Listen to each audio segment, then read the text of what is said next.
जिए बिनु देह नदी बिनु बारी, तैसे नाथ पुरुष बिनु नारी। ये शरीर जिस प्रकार से जीवन यानी जीव के बिना बेकार हो जाता है, पंचतत्व में विलीन हो जाता है, सड़ता गंधाता बदबू आते, इसी तरह से अगर पति के बिना नारी का जीवन है तो इसी तरीके से बेकार है। जिस तरीके से एक सूखी नदी हो और उसमें पानी न हो।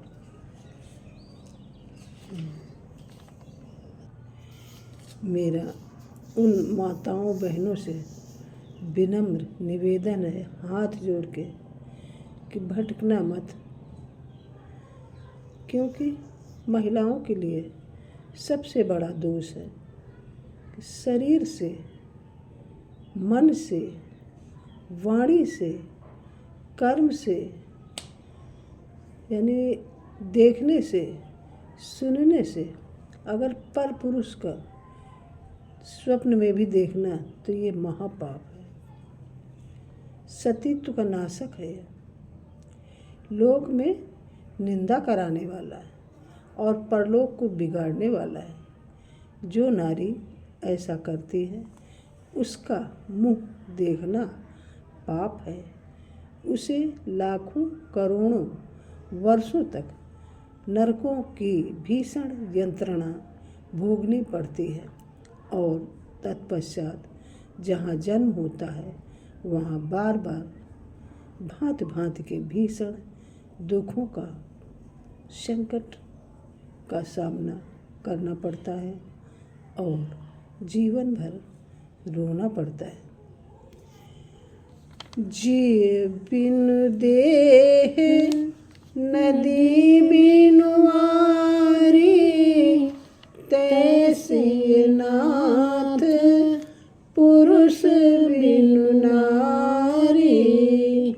हम लोग रामायण करते हैं, साल में कम से कम 50 अखंड सुनते हैं, लेकिन रामायण का आधा अक्षर अगर हम हृदय में उतार लें तो अपने जीवन को सुधार सकते हैं।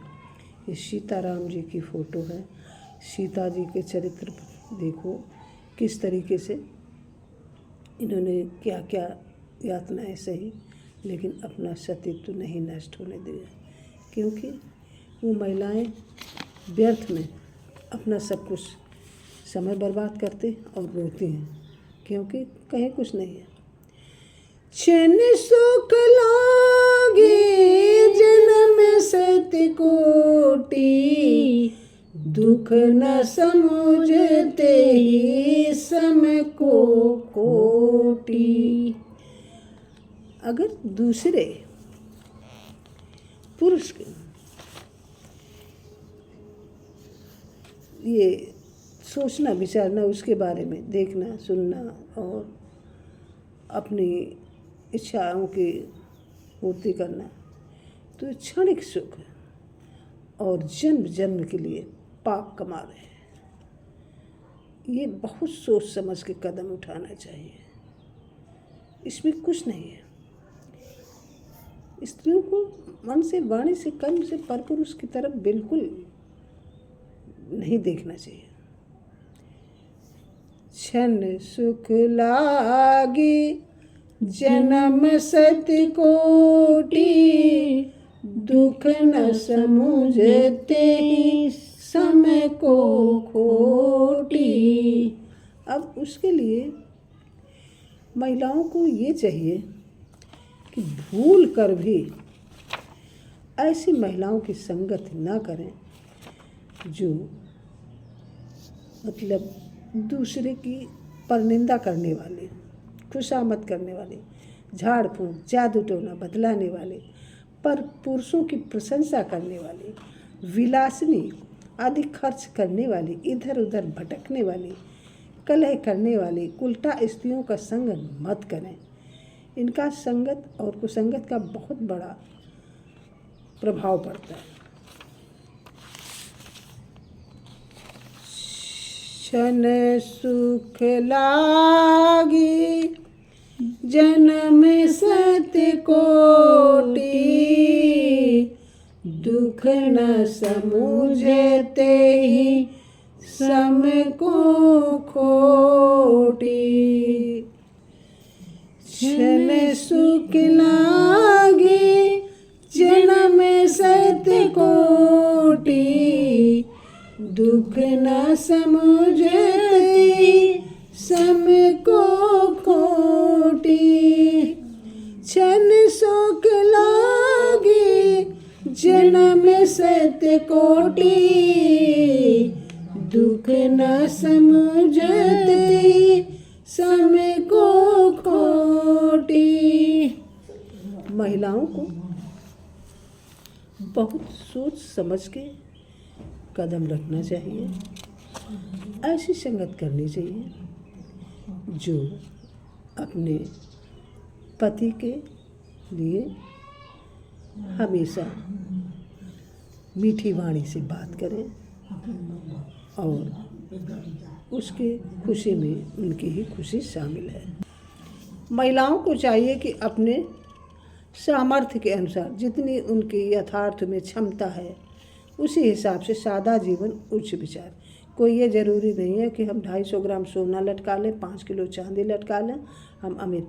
आभूषण और श्रृंगार अपने पति को रिझाने के लिए होता है और उसको है जो अच्छी तरीके से, इस तरीके से कि जैसे है जो सादगी अपनाना चाहिए।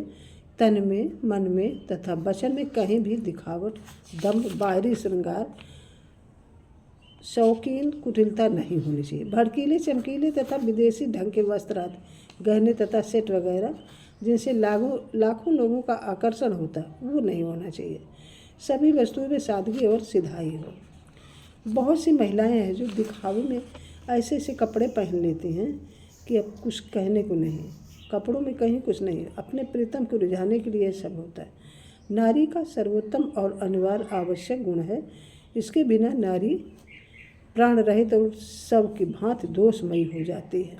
सतीत्व अपनी है जो महिला को चाहिए कि अपने सतीत्व की रक्षा तन मन धन देकर भी अगर चुकानी पड़े तो उसको बचा के रखना चाहिए, क्योंकि व्रतम यत्नेन संरक्षेत वित्तमायाति याति च, अक्षीणो वृत्तता क्षीणो व्रतस्तु हतो हता। आचरण की रक्षा यत्नपूर्वक करनी चाहिए। पूरी जान की बाजी भी आ जाए तो लगा देनी चाहिए।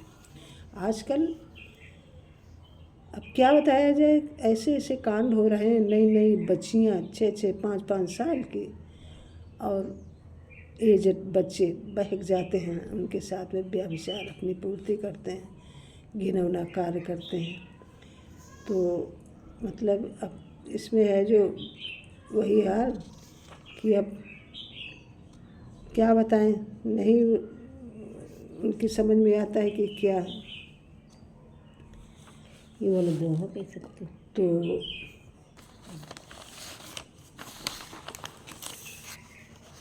अस जिए जानी सुनाऊं सिख भाई, करहूँ मातु पितु पद सेवकाई। Please like, comment, share and subscribe my channel. Thank you.